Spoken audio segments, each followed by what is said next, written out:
I'm Marty Berman. I'm VP of North America and South America for LandVault. We are the largest builder in the metaverse. We've built over 100 million square feet of experiences through 200 different builds, and have over 140 builders in-house. So excited to be here again and talk to these female leaders in the space. I'm going to start real quickly with Kayla. We're going to do a little round robin. I'll ask each of you questions. Can you share a little bit about your journey to Web3? Because, you went through a few hand-raising opportunities at Budweiser before kind of committing full-time to a Web3 career, and I thought that was really an interesting story. Yeah, so my background started my career at Under Armour across events, then D&I, and then women's brand marketing. I had about a week between Under Armour and AB InBev for Budweiser's global marketing team. And during that week, I was like, what can I learn that's new? And what can I learn that's new on Clubhouse? And that was, how are NFTs going to be important for brands and brand marketers? So really dove in there, got interested. I've been dabbling in crypto, wanted to purchase some NFTs, and really learned from there. Then started on Budweiser's global marketing team. Web3 was not in my scope, but about 2 to 3 months in, I heard that they were partnering with Gary Vee for Vayner's 3, their consultancy firm, to start brands in Web3. And from there, I raised my hand. Would love to be on that project team. And this was very supplemental to my role, but ended up being kind of a third of my role at AB InBev on Budweiser's team. And so from there, I also raised my hand. I really wanted to learn, what does this community want? And really it was on Discord that this community lived. And so I raised my hand to be a Discord moderator. How was that? A blessing and a curse. Like, these consumers, I hate calling them consumers, this audience, these community members, they want to be involved. And so they will tell you their opinion. They will also provide you with really constructive feedback that helped continue to shape our strategy as we built Budweiser and AB InBev's Web3 strategy as a whole. And so I really fell in love with Web3 from then. I was like, this needs to be a full-time passion. And so I reinvigorated my Twitter. I hadn't been on Twitter for about 6 years, and Web3 community members also live on Twitter. And from there, I saw a posting, hey, hiring a head of brand marketing at Moonpay. No resumes, just an elevator pitch in my DMs. And so I slid right into the hiring manager's DMs at the time. And it's history from there. A few interviews later, I'm leading brand marketing at Moonpay. If you guys don't know what Moonpay is, we are a crypto payments company making it really, really easy, first for you to purchase crypto with credit and debit card. Now you can purchase NFTs with your crypto or credit and debit card without having crypto. And now we're building out infrastructure end to end for creators, brands, large IPs to seamlessly get into Web3, whether that's needing strategy help, smart contract help via our product Hypermint. And so it's really been an amazing journey working with a lot of brands. We worked with Angélic to bring Aloe into NFTs as well. Thanks so much for sharing, Kayla. And by the way, that you're solving one of the biggest challenges, I think, right now in Web3 is that on-ramp for consumers to seamlessly get onto Metaverse. Angélic, you've been really leaning into the Metaverse for a while, trailblazing. And what drove you to be an early adopter as a brand marketer? Because I was actually, honestly, personally, when I heard that Aloe was, doing something in the Metaverse, I was like, wow, that was, you were really early on in leaning into it. Yeah, similar to Kayla's story, it came from passion, right? When you're leading a brand, you're able to bring your passions to the table if it's the right fit for the brand. And I had been in Web3 since 2016, mostly investing with crypto, but then much more solidly in July of 2021 when I bought my first PFP NFT projects. And I knew that not only gamification, but there was such a white space for mindfulness and meditation in the metaverse. And what folks were seeing is that most brands were jumping in with an opportunity that was like activating all senses. You were jumping through hoops, playing through colors. You were doing all the things. And it was like, wait, hold up.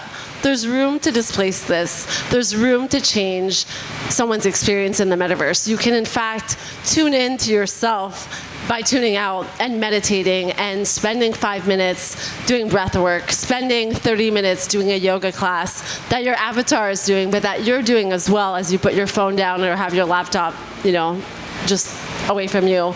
And so that's really how we led into the metaverse with Aloe. Fantastic. No, well, congrats to all of you guys, because again, it's really exciting to see these brands really leaning into the space so much. Tressie, you've always brought a disruptor mindset throughout your career and in brand marketing. What are 2 projects you're most proud of? Hey, that's tough. And you have a deep experience in QSR as well. You've worked for a few big brands here and there. I've definitely been through the restaurant space, and my career has been thinking about where is the consumer going and how can we get there quickly, and really helping to push the organization forward. And I think what I'm most proud of is setting a big vision and seeing people achieve it. I think the metaverse is an example of that. It seemed pretty crazy to enter the metaverse when we did. It was a little over a year ago. And we were an early brand to jump in, and we were so passionate about it and excited, but we didn't know what the results would be. And it was the Halloween one, right? We started on Halloween, with burrito, and then we followed up with our burrito builder. And we've had 21 million gameplays. So when you lead people forward and you take a leap and you get the results, it's always very encouraging, because we didn't know what was going to happen. So that's definitely one.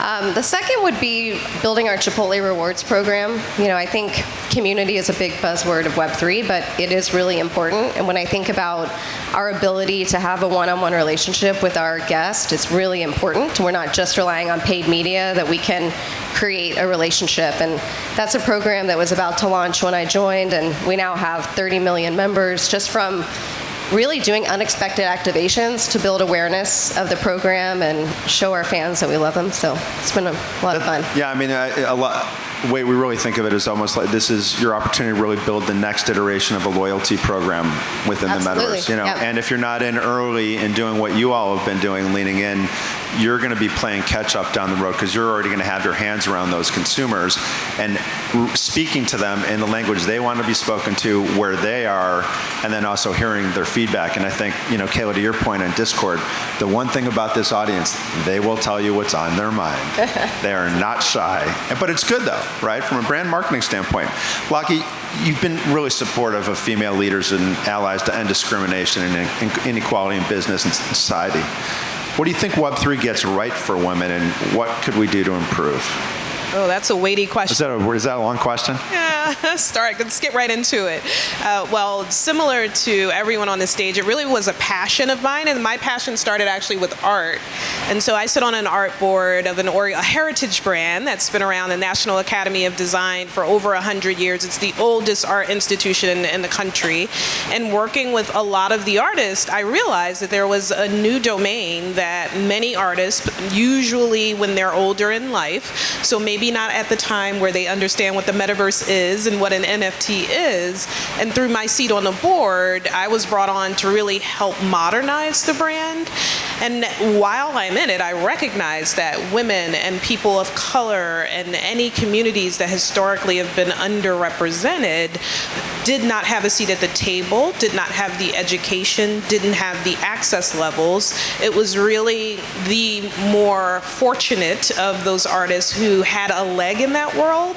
And so it really was born out of a need that I observed through my privileged position of being on the board to step in. And so through passion and being in Discord, and bless you for being a moderator, by the way, it was just an exciting opportunity. It's a new Wild West, which, being... It's the Wild West in the metaverse? What do you mean? Can you believe it? Shocking. So making sure that there's people there to serve, and so through the moderators, which I've had such a wonderful experience, but also getting involved with Crypto Chicks. And so that, I don't know, do any of you know Crypto Chicks? Hands? okay, we got some work to do from an awareness building perspective, but it is an organization founded to support women in Web3. It is not necessarily the oldest because there are several others, but I don't believe in having just one in order to right the wrongs that I see in Web3, which continues to be male dominated, which is fascinating with it being the Wild West. Part of what we're trying to do is increase female representation through education and awareness and being comfortable. There are a lot of scammers, as we all know, in Web3 and in the metaverse, and what we found is that women particularly get preyed upon, and so building your tribe, which we talk about a lot, and finding safe places where you can come in, get educated without feeling you're being talked down to or being called a bro. As you know, there's some campaigns that have been started that I'm not your bro, I'm actually a woman. But because you're behind the screen, people don't know gender isn't necessarily as important, but a lot of the male stereotypes start to come through. And of course, people of color, there's really not a lot of room or space for them to be themselves, so. Yeah, no, thanks so much. And I think that, outside of what you were all doing, there's definitely been a much, I think, more organic push by women to band together and really create opportunities that, to make sure this doesn't go wrong. And I think that it's great to see. It really is. Tressie, how have you been able to empower younger women team members who work for you in the metaverse side of the business? How do you help them along? What kind of guidance do you give them? Yeah, it's definitely important to us at Chipotle, and I had the great fortune of starting the women's group at Chipotle, and I'm always thinking about how we have more representation. We have a full female team leading Web3 at Chipotle, which is really cool. We all have this mindset around culture hunting and being very close to the consumer, extremely passionate about Chipotle, and curious. So that is the mindset. And the people leading our Web3 work are just phenomenal. It's interesting, they were previously the social team, and so they understand the brand, they understand the community, and they're really passionate about Web3. So we've leaned in and built a strategy together, and I've certainly helped to sell it in internally and educate our board, educate our executive team on Web3, but they are running ahead. They are so excited to connect with our consumers in new ways, and it's just all about unleashing their potential. They're incredible. That's awesome. No, and I also just want to comment on what you both just mentioned earlier, is that discrimination in the metaverse is really, it gets down to authenticity.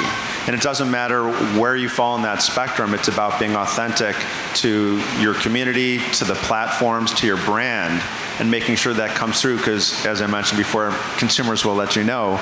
But that's really what it boils down to, I think, for a lot of folks, just being authentic and involving the community. Lockie, given your strong background in retail, NFTs, you've been on an art board, you were also a founding member or former board member of Crypto Checks. Where do you see, I have a background in retail as well, so I'm really kind of curious where you see the future of e-commerce and retail in the space. I know it's been challenging for right now. You can't just click and go, and it's not really made for that though necessarily. It's really about experiences and telling a story about your brand and inviting consumers in, not just getting them to buy. So kind of curious what your thoughts are on the future of e-commerce and.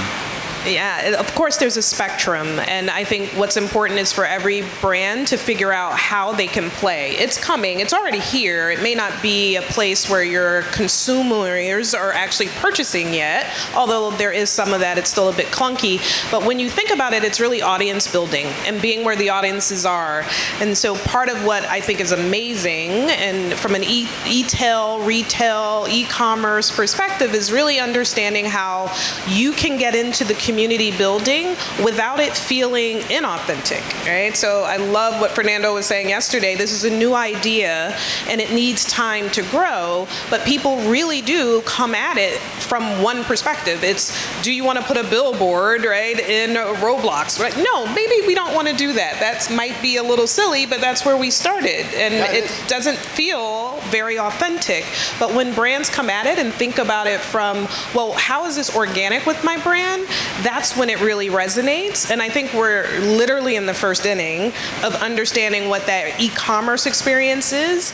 But when you think about the blockchain and its possibilities, and again, back to provenance and one-of-one experiences at Filson, and it's only been a few months in, and I'm in a consulting capacity, figuring out, does that make sense for the brand as younger consumers? And as we think about those experiences, if you've ever been into our stores, people want curated experiences. And if you're able to give them that through a token that's really like a piece of art, even though it's an experience. So however one comes at it, I think you should have a team of people internally thinking about how to interpret it. And of course, the luxury guys have done such a great job at figuring that experience out for themselves and making it as authentic to its brand, but really pushing the envelope on what it could be. Yeah, for sure. No, I mean, you see Gucci and Roblox and some brands that I was like, what?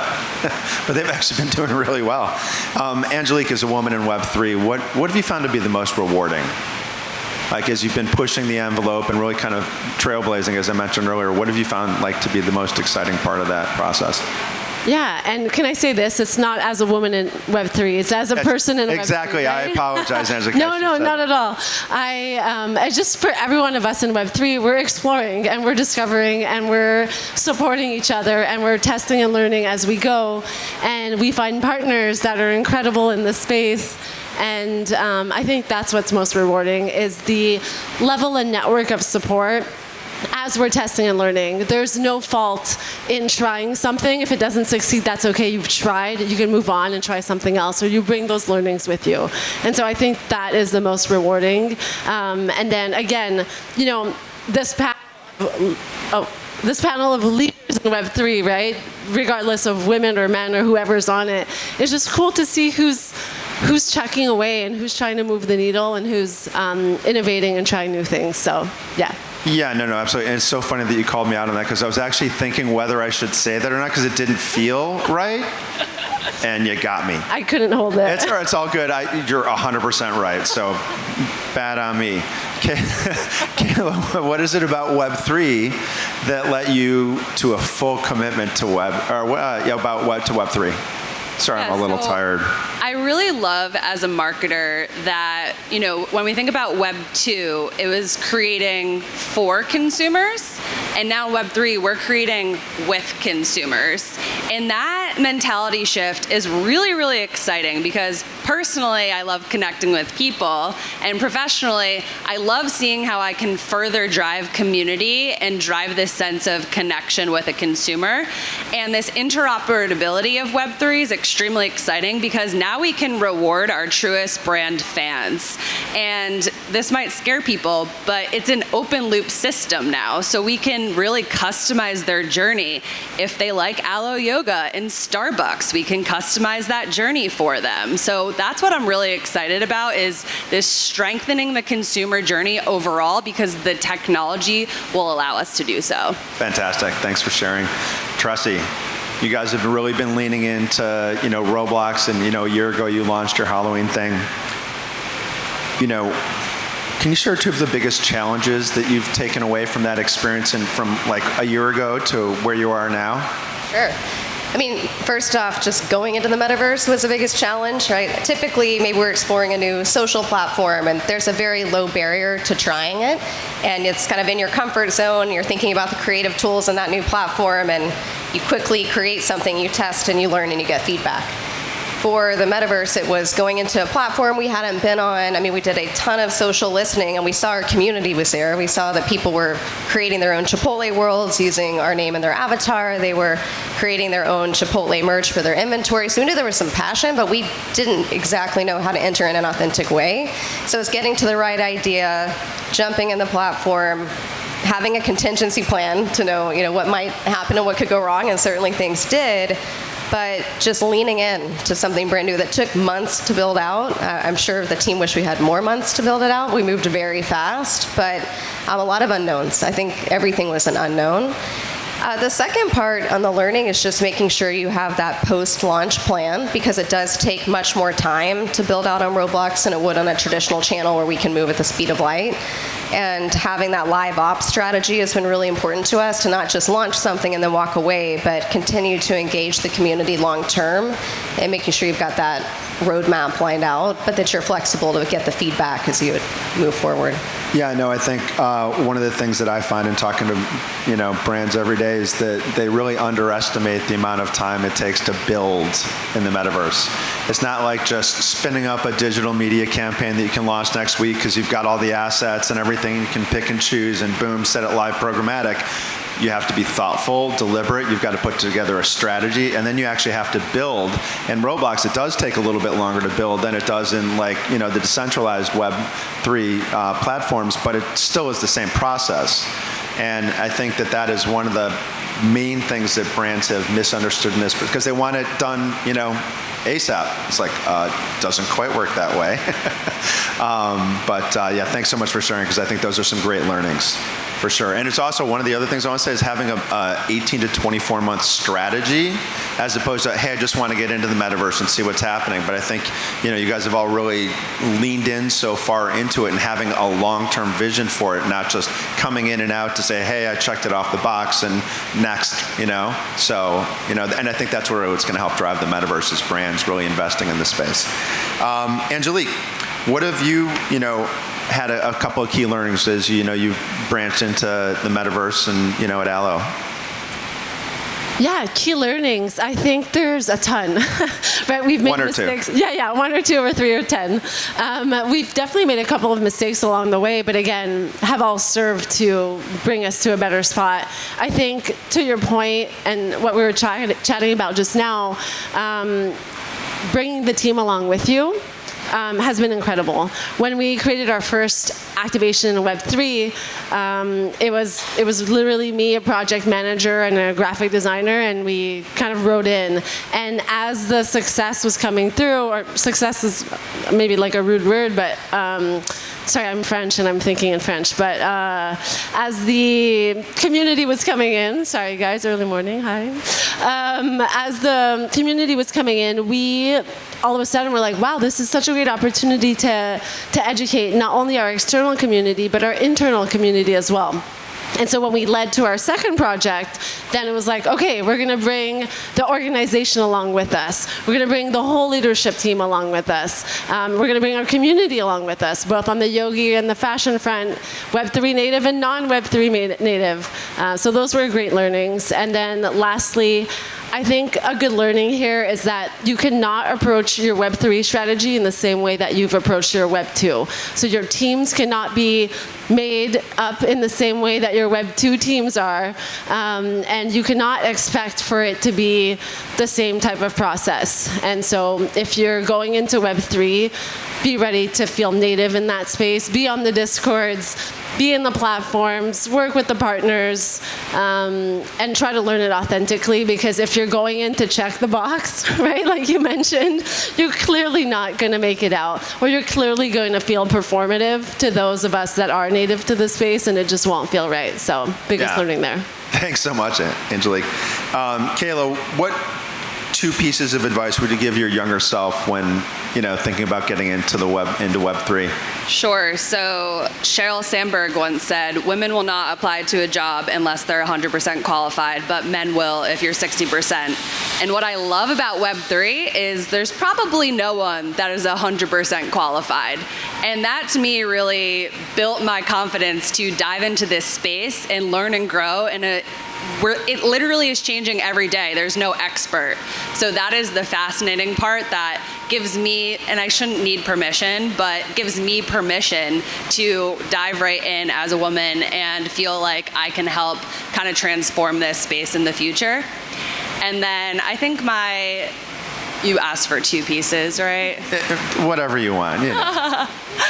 I think my second piece of advice is, don't be afraid of getting it perfect when you're in this space. I think that you're probably going to learn and make a lot of mistakes, and that is okay. So feel free to dive right in. I feel like there's sometimes, I've had it in my career, this perfectionist mentality, and Web3 is not going to be perfect, but that is the beautiful part about it, actually. I remember when I first started to get into the metaverse, and I was and like getting on a call to show people through, and I'm like, brand marketers are not going to, it's because there's so many limitations, and poly count and the fidelity is just not what we're all used to. But it's so nascent that we know where it's going to be. It's just right now it's not there. So, Lockie, how do you think Web3 can better empower women or people?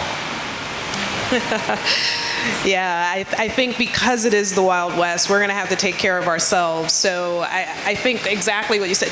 I think women, people of color, those who have felt disenfranchised, we just have to get in because others are, right? And exactly, like, don't let perfect be the enemy of good, right? Like, just get in and start doing something. Do it in a small way because it needs to be sustainable. And watching so many people get started, and there's so much energy that goes into it in the beginning, but then they forget that consumers are there waiting for more, and you're exhausted. You can't take 6 months off. You now need to get to work. The start was just the beginning. Now you need to actually do the hard work. So part of what we need to do is understand that it's a long road, that we're still in the first inning. Pace yourself, but build a group of people. And I agree, the Web3 team, you really need to start thinking about the functionality and the core expertises that you need to bring to that situation, which are very different. So if you think about all those things, which is a lot, you recognize that you can't do it alone. You need your tribe. You need to understand what qualifications are needed to be successful, but there's plenty of examples out there. So the community building that's rife, and the Web3 community is tight, even in this crypto winter. So find those people now, because many people are still working on things when it's low key, so that when the market comes back, because it will come back in a different way, hopefully a better way, you'll be ready to actually go. So. Thank you. That was awesome. Angélic, looking into your crystal ball, what do you think, what is the one thing that you would like to see in the future in Web3? I would like to see a lot more room for interoperability.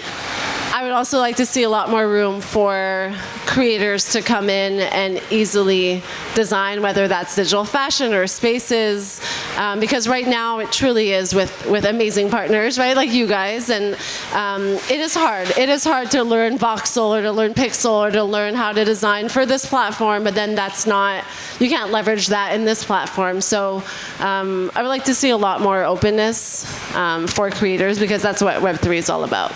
Fantastic. Yeah, no, I agree for sure. Tressie, what's been your most rewarding moment working in the metaverse? Working with the team. Your team. Okay, getting back to that. Yeah, I asked you about that a little earlier, we've had but yeah. so much fun, and this is a new area that people aren't experts in, and we're all learning it together. But the passion for it and building together with our partners, with the internal team, and then getting to see the reaction from our community. I mean, people are spending 10 minutes on our experiences with the brand, loving it, and I just think that's something really special that, we're not paying for. People are willingly coming in and just wanting to be a part of this different way to experience Chipotle, and so just seeing the team achieve that with our community has been awesome.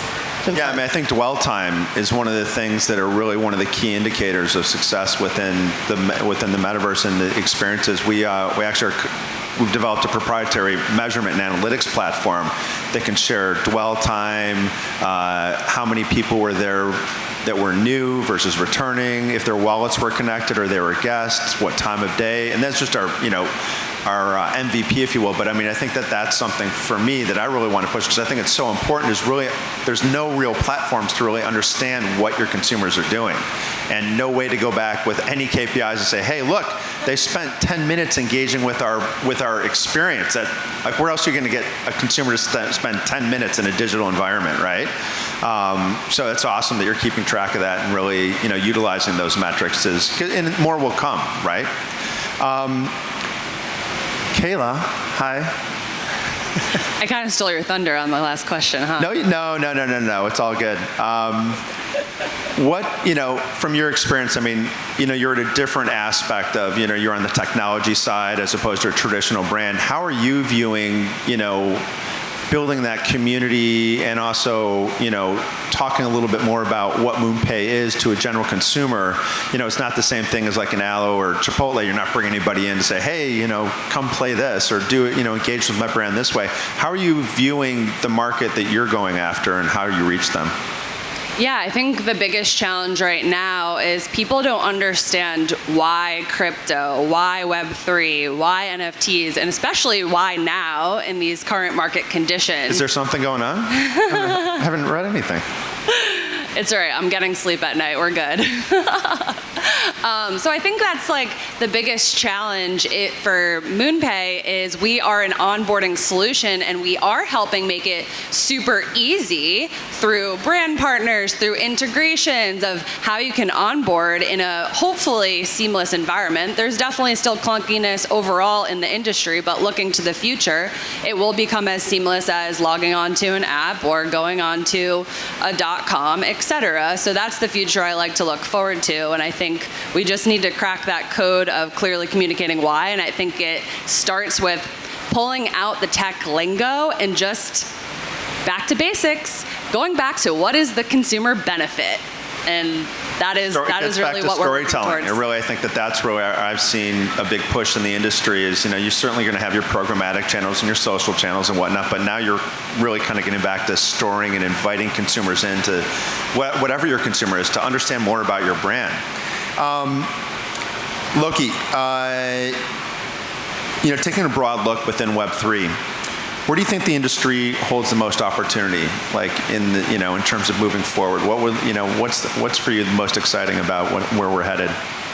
Yeah, I actually think it is on the technology side. I think building and taking out a lot of the friction that exists and the interoperability that we've talked about earlier, that is the holy grail. And I think the companies that are out there that are thinking about it from the consumer's perspective, and that's also something that I think women in particular have an ability to do, of just being more empathetic and thinking about the customer journey and understanding that, yeah, technologists, that sounds good, but consumers really hate it. So having more of us in the room to really understand it from that perspective is exciting. And so when that happens, it becomes more seamless, easier. We think about the fraud aspects a little more. We worry about how that community is experiencing things versus simply having the tech for technology's sake. So from a brand side, though, what I'm most excited about is, whether, the things that are happening in the world, and some of it today about individuals taking advantage of people, sometimes having more eyeballs I think is going to be good, because while I don't necessarily believe in full-on legislation, because that gets away from the point of having these decentralized systems, what I do like is as a new platform, new individuals are coming into it, and potentially younger individuals, which I think is really exciting to see so many young people at the forefront of this new paradigm, because their voices, their opinions, the things that they care about versus potentially older generations which have systems that are already built for them. I think that's really exciting. And so young people, I'm absolutely encouraging them to get into it, and as they're thinking about brands, building the brand, understanding that the metaverse, Web3 will be at their fingertips because many of them grew up on it and understand it a lot better than we do. Yeah, no, absolutely. I mean, we're anticipating that by 2025 there will be 3 billion or thereabout generation alpha, which is that next generation coming in, and you guys are all doing the right thing. You're testing and learning now. You're building your communities. You're building your loyalty programs, building new technology to make it easier. I mean, it's that's what really is going to help grow that and really reach those consumers as they come up into it. So exciting times. Pearl, how are we doing on time? Are we, Adam? 10 minutes? Okay, fantastic. So we'll ask a few more questions, have a little conversation, and then open it up to Q&A. Tressie, anything, when you look to the future, I mean, you've been playing in Roblox right now, which is really, like an on-ramp to Web3. Do you have visions to kind of move into a decentralized metaverse, or really do you feel that your audience is, because they will eventually move out of Roblox and into Web3, so what's your, if you can share, a longer-term strategy for the brand? Yeah, I mean, I think like most brands, we're living in the Web 2.5 world, and we are going where our consumers are. I mean, that's very important to us, and we do have people loving Chipotle, right, with the 21 million game plays on Roblox. So we certainly want to stay there and continue to develop, but I think we're always exploring other platforms, right? And we have our ear to the ground to know where can we make an impact, where can we provide value. I think that's a key part of it. And then we're also looking across all of Web3. You know, over the last year, we brought crypto into our restaurants. You can actually pay through Flexa. We've done several activations to kind of harness the community of passionate crypto fans by giving away Bitcoin and burritos. We did a Buy the Dip campaign where you could actually win a lot of different cryptos and get our dip for a penny in August. And, you know, so I think we're constantly experimenting. It's a huge part of our mindset. I can't say exactly where we'll go next, but, you know, we're nimble and ready for it, for sure. Yeah, no, and I mean, I love all the connotations and, you know, cheekiness to it and, you know, the way you've approached it, which has been fun. And I think that's also one thing that brands have to think about is that it needs to be fun and engaging, right? And that's where, you know, it gets back to a different mentality of where the future is going within the space. Yeah, and I think just to add to that, I mean, we have a responsibility as brands to teach people, too, about the future of Web3 and make it accessible to people. And doing things like Buy the Dip helps build that mainstream awareness. We're definitely a part of that. And so we are very thoughtful about our approach to it because we want to be able to make an impact to the masses, to the 30 million members. Yeah, unfortunately, the dip just kept going, but, No. you know. Keep buying the dip. Keep buying. Exactly. Angélic, same question to you. I mean, no, you guys have really been, again, you've all been leaning into it. Where do you know, what's your long-term vision, again, that you can share comfortably on where you think, you know, you want to take Allo into the future? Yeah, so over Fashion Week, we partnered with Moonpay to launch our first NFT with our luxury collection, and it was wonderful to see kind of the adoption there and the excitement built around it. At Fashion Week, we also had augmented reality mirrors where when the models were wearing them on the runway, you could also try on the pieces in real time. And so I think that component, right, the augmented reality side, but then also leaning into VR and having opportunities to do some really cool things from a virtual reality perspective. Obviously, augmented reality too, there's so much more opportunity that we haven't even scratched at yet. But I do think that that's a big portion of what we're going to see Web3 at, whether that's metaverses or whether that's how you're engaging with your community. So very excited about that. And then personally, I'm very, very excited about digital fashion and how that continues to grow and how that continues to impact our daily lives. You know, at Allo, for example, in 2022, we had more folks wearing leggings in the metaverse than we did in real life. And when you pause and you think of that, you're like, holy shit, okay. You know, this is legit. There's 61 million people wearing Allo leggings on their avatars in the metaverse, and that gives you pause. And so what else will digital fashion unlock, and what else will that bring to us? Are we co-creating with folks? Are we now tying all three together? Is it augmented reality, digital fashion that you're also trying on in VR? So excited on those fronts. Yeah, from a technological standpoint, I feel it's just, again, scratching the surface, first inning. I mean, everything is so, like, where we're going to be in 6 months, where we're going to be in 12 months is totally different than where we are today, than we were a year ago, and so forth. So it's, you know, exciting to see that change. So I'll open it up to questions and answers. If anybody has any questions. Adam, do we have a mic? Thank you. Yeah. Hi, ladies. Thank you for being here. This is awesome to learn about this. My name is Taylor. I work with Revolution Marketing. So I come from the world of experiential, of sponsorship, and we're always looking to sort of bridge that gap between the physical and the digital, right? Like your run-of-the-mill activation isn't just a footprint anymore. There's always some sort of digital component. So my question would be, are you approaching your Web3 strategy as something that's totally bespoke to the metaverse, or how are you approaching it to, I guess, bridge that gap? Are you thinking about having an augmented reality experience as part of an activation, or having an Allo house be in the metaverse while having it on the ground? So I'm curious how you approach that.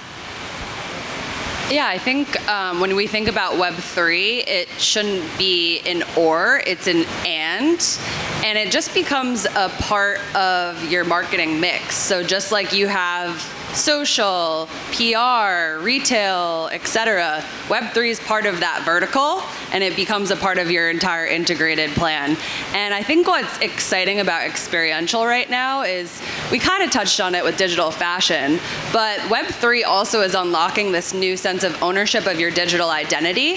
So that's a really interesting point that we keep thinking about of experiential. How do we take advantage of helping people create their digital identity on site? So there's a quote, I think it's like 65% of Gen Z prefers their avatar digital identity than their actual digital identity. And that's because they can be whoever they want in their avatar. They can be whatever gender they want. They can be whatever sexual orientation, race, ethnicity, etc. So it really gives you power to create that digital identity. And I think that becomes the unlock of, as we're transgressing this digital and physical world, especially with experiential, is how do you really power the consumer to own that digital identity moving forward? I wanted to add something very quick. It's just from an integrated marketing standpoint, right? You used to see 360 marketing in a way that had your traditional channels. And now I don't think that any marketer out there is actually doing integrated marketing if they're not weaving in Web3. So that goes in with your experiential. How many of us are going to events this week where we're literally getting a digital token to get access to that event, or we're getting a POAP, right, on the way out of the event? So it's all melding. Yeah, I was actually just going to say that I actually use digital experiential to describe Web3, because it's really, you've got to keep, once someone's been through an experience, what's the motivation for them to keep coming back, right? You've got to constantly be iterating. Sorry, we had another question? Hey, good morning. Jason Edelman, Brand Innovators. Thanks for being here. 2 questions. I think this is probably more for Angélic and Tressie on the panel. You're both about a year out of big campaigns and first time trying to do this. How do you continue to get investment from the C-suite and justify it and not just be kind of a one-hit wonder and just go back to what's tried and true? What are some of the things, the arguments you need to make internally to be able to say, hey, we did this, we tried, we didn't know what the results would be? I mean, Angélic is very well documented that you were anticipating 25,000 people to like engage with your thing, and then it went into the millions. So how do you continue to try to fight for those investments? And then follow-up question is, does guacamole cost extra in Web3? Well, I'm lucky because I work for an organization that has innovation at the core, and our leadership team really believes in experimentation, learning, and investing to get there. But I definitely act as my second hat of being the salesperson for Web3 internally, so I am constantly educating, sharing results, getting that experience in front of our executive team, right? Because they don't actually play on Roblox all the time, so they're not seeing it. So we're making videos, we're taking that in, we're sharing the stats, and then continuing to work on ideas that are unique to Chipotle. I mean, I think that's so important to what we do. We want to be first, but we want to do it right.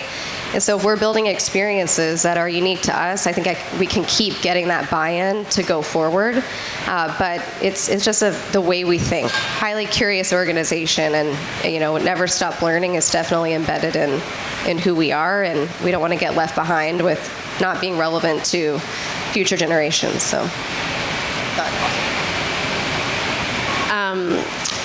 I think it's all about hand-holding, right? It's about bringing them on, bringing the executive team, bringing the internal team on with you on that journey, and being able to educate, like you're saying, but also being able to showcase, here's what I'm setting out to achieve, here's my KPI, let me come back to you and report on that, right? We've had a conversation. My KPI was 1 person in the metaverse back in the day, and now we're 60 million people in, and it's like, okay, well, let's go on to the next project, and here's my vision for it. But let me show you and teach you why I think it's a good idea. Maybe no one's done it before, but you've also proven yourself on different accounts. For example, I don't know if all of us here, like our full mandates are not just Web3, right? We're spearheading and leading brands. And for us to have this passion and knowledge in this space, you become a thought leader in your organization as you're also creating very successful and fun campaigns that are other aspects of marketing. So I think it's being well-rounded and communicating. Cool. Well, that was a great last question, Jason. Thank you so much for asking. And I just want to thank you all for being up here.